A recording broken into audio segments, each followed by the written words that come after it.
नमस्कार, मैं हूं आपके साथ अंकिता पाल और आप सभी का खास खबर में स्वागत है।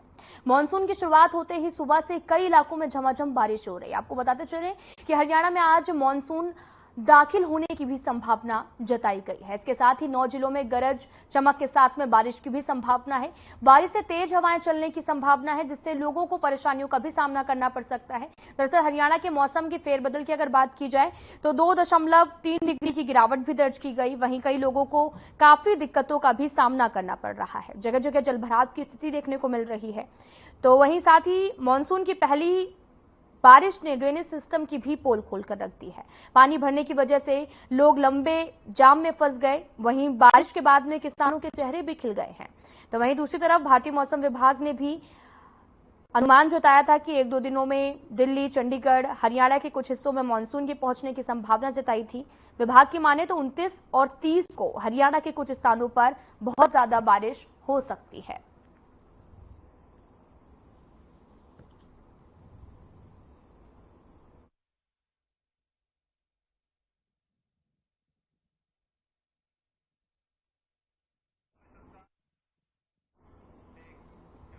इसी खबर पर ज्यादा जानकारी के लिए हमारे संवाददाता उमेश जुड़ चुके हैं और साथ ही स्वामी इंद्र किसान नेता भी जुड़ चुके हैं। तो मेरा सबसे पहला सवाल हमारे संवाददाता से है। उमेश जी, मैं आपसे ये जानना चाहूंगी कि लगातार बारिश का सिलसिला जारी है और ड्रेनेज सिस्टम की भी पोल खुलती नजर आई, तो वहीं लोगों को भी काफी राहत मिलती हुई नजर आई, तो क्या नजर आया वहां का? जी अंकिता, मैं बताना चाहूंगा चरखी दादरी जिले की बात की जाए तो चरखी दादरी जिले में अभी हल्की जो बारिश दर्ज की गई है, क्योंकि ज्यादातर हिस्सों में अभी बारिश का जो इंतजार किया जा रहा है। वहीं अगर बारिश की बात की जाए तो किसानों के लिए काफी फायदेमंद मानी जा रही है।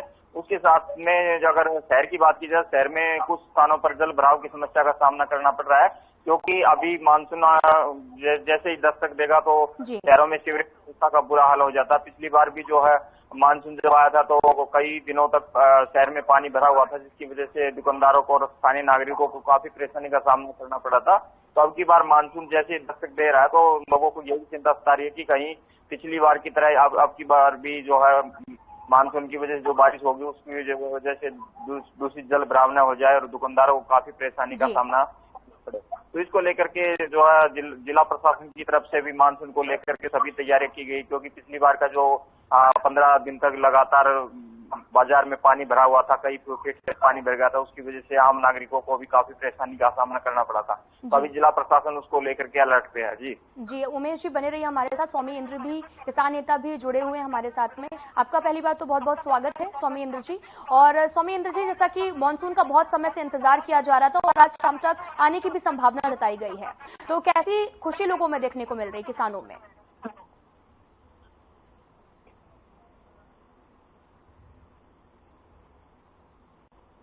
के चलते जो सबसे बड़ा संकट आज दुनिया में आने वाला है वो पानी का ही। और ऐसे में भारतवर्ष की धरती के ऊपर, खासकर हरियाणा प्रदेश में, जहाँ हरियाली का प्रदेश है, वो हरियाणा कहते हैं, यहाँ पे मानसून आती है तो किसानों के चेहरे पे जो है खुशहाली बढ़ जाती है। और इससे किसानों को जहाँ खेतों में पानी मिलेगा, खेत फसल लगाने का मौका मिलेगा, वहीं किसान आर्थिक तौर पर जो किसान का जो नुकसान हो रहा था वो बच जाता है। जैसे कि हम पानी को लेने के लिए जमीनों से हम नलकूप से पानी लेते थे, उसमें हमें बिजली की जरूरत पड़ती है, अन्य संसाधनों की जरूरत पड़ती है, उससे किसान पर आर्थिक बिजली पड़ता है। दूसरा, जो नीचे से निकलने वाला पानी होता है, जमीन से अंडर वाटर जो पानी होता है, उसमें लवण होता है। तो लवण के कारण हमारे को अधिक खाद का इस्तेमाल करना पड़ता है। ये जो पानी बचता है, ये अमृत बचता है, ये पानी नहीं है, अमृत है। आज किसान की खाद पे जो निर्भरता थी वो कम हो जाएगी। हमारे को खाद कम डालनी पड़ेगी। कुदरत के साथ जो ये पानी बचता है, इसके अंदर नाइट्रोजन की मात्रा अधिक होती है और हमारे को जो डाई डालनी पड़ती है, डाई भी डालनी कम पड़ती है। तो ये समझ सकते हैं कि जहाँ ये पानी किसानों के खेतों के लिए वरदान साबित हो रहा है, वही किसान की जेब के लिए भी वरदान साबित हो रहा है। तो किसान की जेब बार बार ढीली हो रही थी, जो पैसे खर्च होते, उससे भी एक अंकुश लगेगा। तो आज मैं परमात्मा को हाथ जोड़ के जो धन्यवाद करता हूँ कि आपके चैनल के माध्यम से कि आप देर आए और आप दुरुस्त आए और किसानों खेत में आके जो बरस रहे हैं इंद्रदेव, और जो परमात्मा बरस रहा है वो पूर्ण रूप से बरसे और हरियाणा के जो प्रदेश की जन जन की जो प्यास है, जीव जंतुओं की प्यास है, आम नागरिक की प्यास है, और जो मौसम में हमें बड़ी राहत मिल रही है। आज जो तापमान लगभग 10 डिग्री घट चुका है और कल जो है बरसने के बाद फिर 2-2.5 डिग्री घटा है, जो 2.3 आप अभी बता रही थी अंकिता जी। तो ये जो वातावरण में जो गर्मी में जो राहत मिल रही है और साथ में जो पानी मिल रहा है, इसके लिए परमात्मा का धन्यवाद है। और साथ में ही मैं लगातार अपने चैनलों पे लगातार ये गुजारिश करता रहा हूँ कि अब बारी जो है इंसानों की है, अब बारी सरकारों की है कि सरकारें समय रहते इस पानी का सदुपयोग करना सीख लें। अभी आप देख रहे हैं कि शहरों के अंदर जल भराव हो गया है, यानी कि जो शहरी जीवन है वो भी संकट में है और जो ग्रामीण जीवन है वो भी संकट में है। तो इसको समझना होगा सरकारों को, किस प्रकार से उसे इंतजाम करने होंगे कि जो ड्रेन की जो पानी है, पानी की जो नाले हैं, उन्हें आप दुरुस्त करें और इस पानी को सही चैनलाइज करें। ये नहीं कि बरसात हुई पानी आपने बहा दिया, चलो इस शहर से अगले शहर से दूसरे प्रदेश, इससे अब बनने वाली बात नहीं है। अगर आपने समय रहते इस पानी का सदुपयोग कर लिया तो आने वाले समय में जो संकट हमने पीछे देखा, पूर्व में सबने देखा कि हरियाणा प्रदेश के अंदर ग्रामीण क्षेत्रों में और शहरों में पानी की किल्लत आई। इसी पानी की वजह से शहरों में बिजली की किल्लत आई और इसी पानी की वजह से दुनिया की सबसे बड़ी जो राष्ट्र जो है भारत देश की जो सबसे बड़ी जो लोकतंत्र का राष्ट्र है, उसकी राजधानी दिल्ली के अंदर लोगों को पानी की दिक्कत आई। तो ये तमाम बातों को आज ध्यान रखकर प्रदेश की सरकारों को और केंद्रीय सरकारों को जल नीति के ऊपर बहुत बड़ा काम करने की आवश्यकता है। जी स्वामींद्र जी, आपसे ये भी जानना चाहेंगे कि जैसा कि किसानों के लिए ये जो बारिश है वो वरदान साबित हो रही है, जैसा कि अभी आपने बताया, तो आपसे ये भी जानना चाहेंगे कि किस तरीके की समस्याओं का भी सामना करना पड़ता है, क्योंकि ग्रामीण क्षेत्र है तो वहां पर लोगों को कई तरह की दिक्कतें भी होती होंगी। देखिए, ये जल भराव की स्थिति शहरों में तो हम नियंत्रित कर सकते हैं, जिस प्रकार से आप पता है कि म्युनिसिपैलिटी एरिया है और अर्बन एरिया है, उनके अंदर आपने ड्रेन सिस्टम बना रखा है और पानी जो है इस गली से दूसरी गली से दूसरे मोहल्ले से करते करते शहर से आगे निकल जाता है। और खेतों में जो जल भराव होता है, आपने देखा होगा हम लगातार सिरसा के एरिया की बात करते हैं, हम आपके टोहाने के एरिया की बात करते हैं, हम नॉर्थन डिस्ट्रिक्ट की बात करते हैं, ये दक्षिण हरियाणा का क्षेत्र है। ये अब कुछ दिनों बाद 15 दिन बाद हम इसी चैनल पर आपका चर्चा कर रहे होंगे कि खेतों में पानी भर गया। तो खेतों में पानी भर गया तो ओवरफ्लो पानी होने की वजह से जो हमने फसल लगाई होती है वो पानी के नीचे डूब जाती है, उसकी वजह से किसान को आर्थिक नुकसान होता है। अगर सरकार समय रहते, क्योंकि आपने देखा कि शहरों के साथ ग्रामीण क्षेत्र के अंदर भी अनलीगल इंक्रोचमेंट हुआ है, उससे मैं पीछे हटूंगा नहीं कि नहीं हुआ है। ग्रामीण क्षेत्रों में अनलीगल इंक्रोचमेंट हुआ है, नदी नालों के ऊपर लोगों ने अपने आवास बना लिए या खेत बना लिए। तो सरकार को ठोस नीति बनाकर या तो नए रास्ते बनाए जाए इन पानियों के लिए, या जो रास्ते जिन पे लोगों ने दमन किया हुआ है, उनको दबाया हुआ है, उसे सरकार बहाल करे और साथ में जो कच्ची नहरों का अधिक जो विस्तार करे।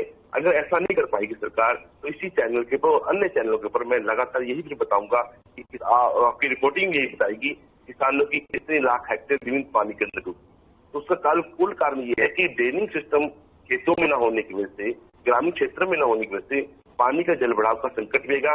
उससे किसान की आर्थिक स्थिति जो बदतर हो जाएगी, खेत भी डूबेंगे, गांव भी डूबेंगे, प्रदेश भी डूबेगा और देश की सबसे बड़ी लोकतंत्र की राजधानी दुनिया की लोकतंत्र की राजधानी की मैं बार बताता हूँ कि आज विश्व पटल पे हम ये कहते हैं कि हम सबसे बड़े लोकतंत्र का देश है भारत, और उस भारत के अंदर उसकी जो राजधानी 21 सदी में डूबती है तो ये बड़े दुर्भाग्य की बात है, क्योंकि हरियाणा का जो पानी, अधिकतर पानी जो यमुना के द्वारा दिल्ली की ओर जाता है और दूसरा गद्दर नदी के द्वारा जो हमारे सिरसा के एरिया के आके लोगों को जीवन को आश्रित करता है, जहाँ खुशहाली लाने का काम करता है, वहीं ये पानी आम ग्रामीण क्षेत्र के अंदर, देश के अंदर लोगों को उनके जीवन को जो है बदहाली की तरफ ले जाता है। तो अगर सरकार समय रहते इस पानी को चैनलाइज कर दे, इस पानी की सही व्यवस्था कर दे, तो हमारे को इस पानी का सदुपयोग भी होगा, हमारे पर बिजली की क्षमता भी पूरी हो जाएगी, बिजली की आपूर्ति की जो हमारा संकट होता है वो भी पूरा हो जाएगा। और पानी की जो आपूर्ति है, जो हम बार बार कहते हैं कि पानी नहीं है, अंडरग्राउंड वाटर हमारा नीचे जा रहा है, कुदरत तो हमारे को पूरा पानी देती है।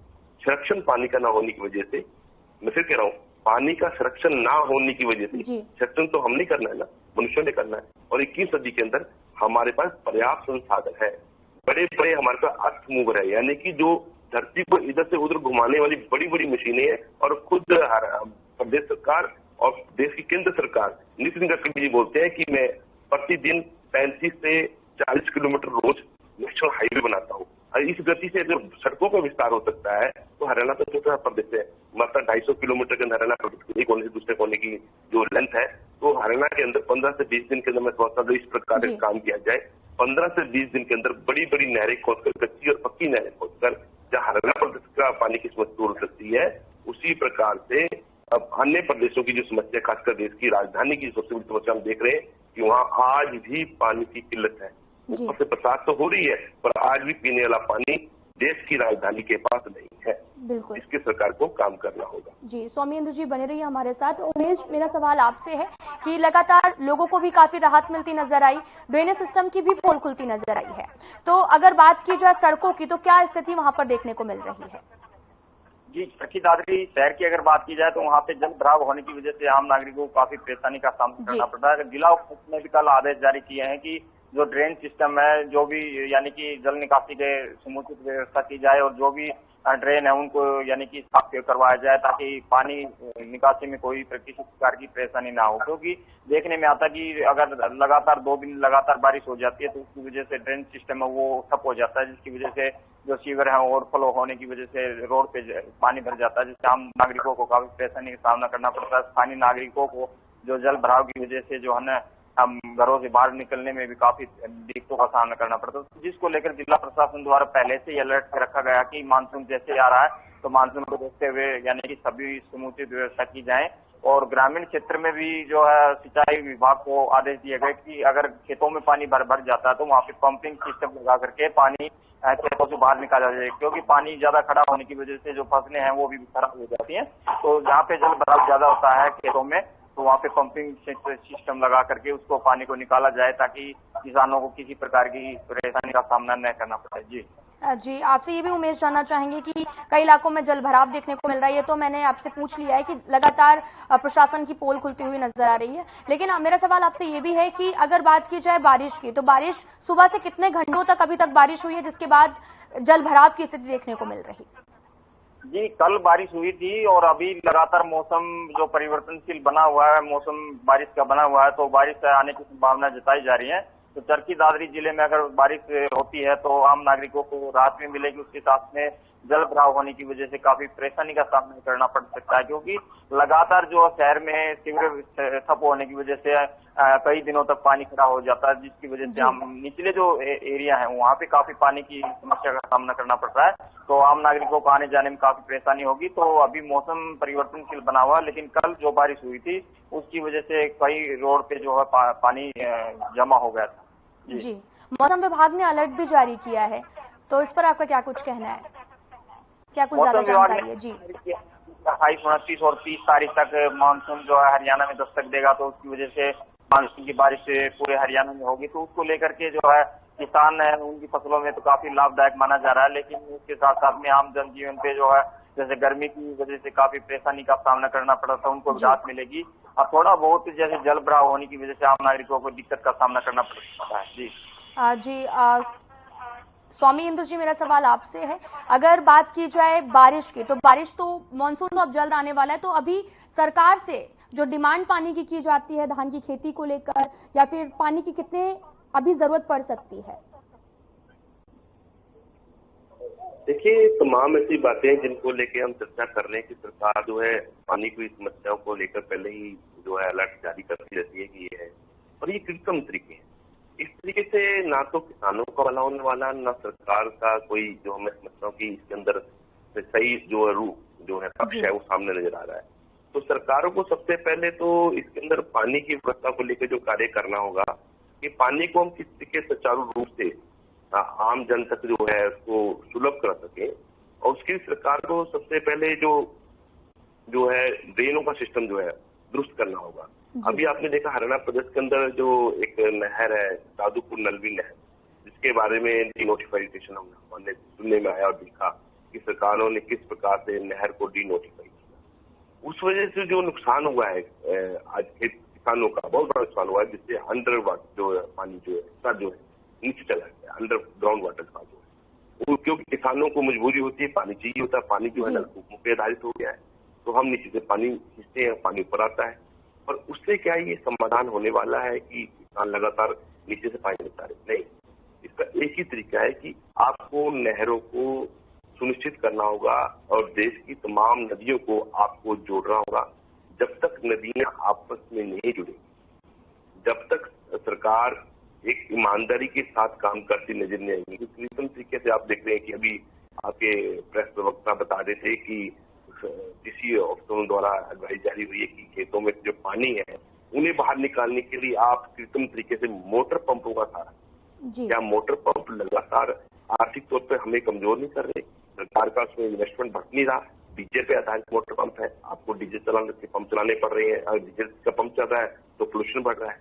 जब कुदरती तरीका हमारे पास आज पर्याप्त है, नहरों का विस्तार करना, नदी नालों का विस्तार करना, आखिरी टेल तक पानी पहुंचाना, बड़े बड़े आपने सेंचुरी वाटर जो है रिजर्व क्षेत्र बनाने, उससे पर्यटन बढ़ेगा, उससे आपकी पानी पर निर्भरता जो है जमीनी पानी की निर्भरता वो घटेगी और कुदरती पानी हमारे पास उपलब्ध होगा। अभी मैंने आपको बताया कि अगर हमें कुदरती पानी मिलता है तो किसान की कृत्रिम खाद के ऊपर भी जो निर्भरता है वो हट जाएगी, क्योंकि इसके अंदर खुद अपने अंदर एक ताकत होती है, ये चार्ज वाटर होता है। इस पानी को चार्ज वाटर कहा जाता है। आप इस पानी को अगर डायरेक्ट बिजली की बैटरी के अंदर डालेंगे तो आपकी बिजली की बैटरी का बैकअप भी कई गुना बढ़ जाता है। तो यानी ये चार्ज वाटर है, क्योंकि इसके अंदर किसी प्रकार का लवण जो है, किसी प्रकार का जो केमिकल जो है वो नहीं मिला हुआ, कुदरती पानी। तो कुदरती पानी अगर ये हमारे खेतों में होगा तो उससे हमारे को कितना फायदा होने वाला है, देश की आम जनता को कितना फायदा होने वाला है, ये हम अच्छी तरह समझते हैं। और सरकारें बड़ी बड़ी कंपनियों के अधीन कार्य करती हमें नजर आती है, कॉर्पोरेट सेक्टर के अंदर काम करती नजर आ रही है। अगर सरकार वास्तव में देश हित में, राष्ट्र हित में काम करती तो आज इस समस्या से हमें दो चार होना पड़ता है। बार बार आप हम इस बात पे चर्चा करते हैं कि बिजली जो है पानी का संकट बढ़ गया। संकट तो बढ़ेगा, तो इसकी आबादी है, लोगों की पानी के ऊपर निर्भरता है। अगर लोग पानी नहीं मिलेगा तो लोग जमीन से पानी निकालेंगे, अगर लोगों को जमीन से पानी मिलेगा तो टैंकर मंगवाएंगे, लोग कहीं दूर से पानी मंगवाएंगे। तो पानी जो है आम जन का जो है बहुत जरूरी है। तो इसलिए आज कुदरत हमारे साथ है। हरियाणा प्रदेश जो पहाड़ी क्षेत्र का प्रदेश है, हिमालय की तराई के नीचे हम बैठे हुए हैं।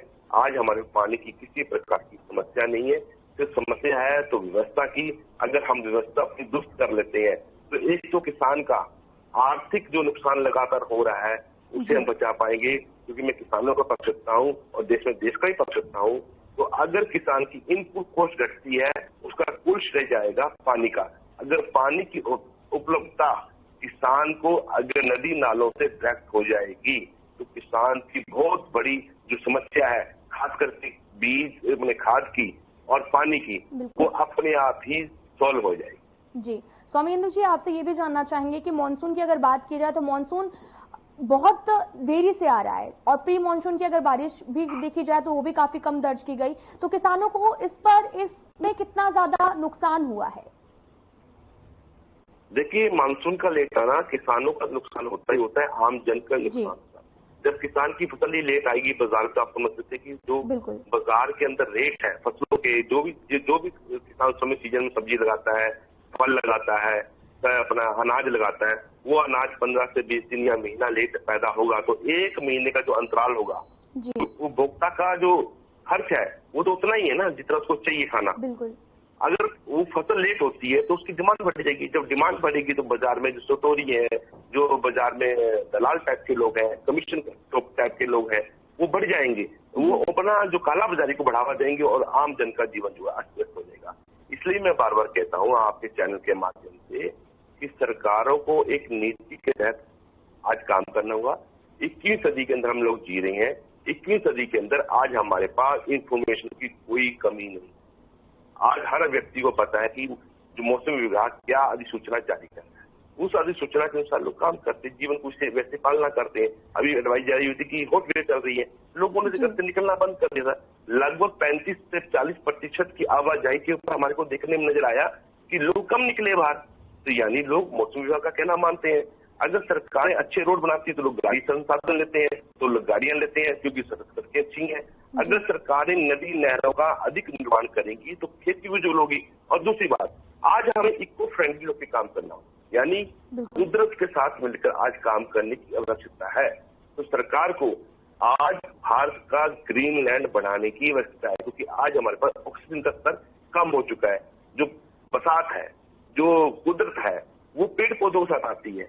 तो आज सरकार को वन क्षेत्र बढ़ाने के लिए किसानों के साथ मिलकर काम करना होगा। यानी कि किसान खेती अब करना सरकार को चाहिए कि किसान की खेती को जो डिवर्सिफाई करे, उसे मोड़े, जंगल की ओर, यानी कि हम इमरती लकड़ी का उपयोग करें, ज्यादा इमरती लकड़ी की जो के पौधे हैं, जैसे सागवान है, आपका शीशम है, दियार है, सिल्वर रॉक है और पॉपुलर है, तमाम ऐसे पौधे जो 4 से 5, 10 साल, 15 साल खेत में खड़े होंगे, तो किसान की जहां आमदनी बढ़ेगी वहीं देश के अंदर वर्षावन क्षेत्र भी बन जाएगा। क्योंकि जब हमारे पौधे होंगे, जहां वृक्ष ज्यादा होंगे, जिस राज्य के पास या जिस देश के पास अधिक वृक्ष होंगे, उस देश में पानी की समस्या भी कम होगी और वहां का जीवन जो स्तर है बड़ा अच्छा हो जाएगा। लोगों की सेहत के ऊपर भी अच्छा प्रभाव पड़ने वाला होगा।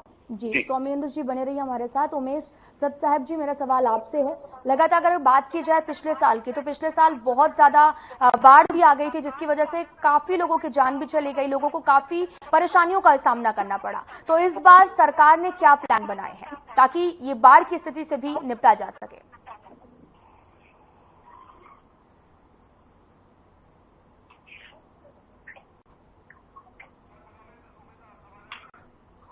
आपको आवाज मिल रही है उमेश जी? जी अगर बात की जाए, मैं क्वेश्चन दोबारा से रिपीट कर रही हूँ, अगर बात की जाए पिछले साल की, तो पिछले साल बाढ़ आई थी, जिसकी वजह से काफी नुकसान लोगों को झेलना पड़ा था। तो सरकार ने उसके लिए तैयारियां क्या की हैं? क्योंकि अगर बात की जाए आज की बारिश की, तो मानसून भी अभी तक शुरू नहीं हुआ, लेकिन सड़कों की तस्वीरें भी हम लगातार दिखा रहे हैं जहां पर जल जमाव की स्थिति बनी हुई है। जी, जिला प्रशासन द्वारा जो है प्रदेश सरकार से भी आदेश में जल भराव होता है, उसकी निपटने के लिए जिला प्रशासन सभी तैयार रखे और जैसे कि जहाँ पे भी जल भराव की ज्यादा संभावना है, वहाँ पहले से ही व्यापक प्रबंध किए जाए ताकि लोगों को यानी कि बाढ़ जैसी स्थिति से का सामना न करना पड़े। तो जिला उपायुक्त की तरफ से जन स्वास्थ्य विभाग है, साथ में जो सिंचाई विभाग है, उनको आदेश दिए गए हैं कि सभी अपने अपने स्तर पर तैयारियां रखें, क्योंकि मानसून आने के बाद में बारिश होगी और बारिश होने की वजह से जल भराव की समस्या का सामना करना पड़ेगा। जल भराव ज्यादा होने की वजह से बाढ़ जैसी स्थिति भी उत्पन्न हो जाती है, जिससे आम नागरिकों के जनजीवन पे काफी असर देखने को मिलता है। तो इसको लेकर के जिला प्रशासन की पूरी तैयारियां हैं और उससे निपटने के लिए जिला प्रशासन अपने कार्य में लगा हुआ है और लगातार लोगों से भी अपील की जा रही है कि जिला प्रशासन द्वारा जो कदम उठाए जा रहे हैं उसमें सहयोग करें और गंदगी न फैलाएं, क्योंकि कई बार देखने में आता है कि नाले रुक जाते हैं, जिसकी वजह से आम नागरिक जो होते हैं ना, वो उसमें जो है डाल देते कूड़ा करकट, जिसकी वजह से नाले रुकने की वजह से आम नागरिकों को काफी परेशानी का सामना करना पड़ता है। तो इसलिए जिला प्रशासन का यही भी कहना है कि आम नागरिक के जिला प्रशासन का सहयोग करें। जी सौमेंद्र जी, आपका बहुत बहुत धन्यवाद जुड़ने के लिए। उमेश जी, आपका भी बहुत बहुत धन्यवाद। फिलहाल इस वीडियो में इतना ही। नमस्कार।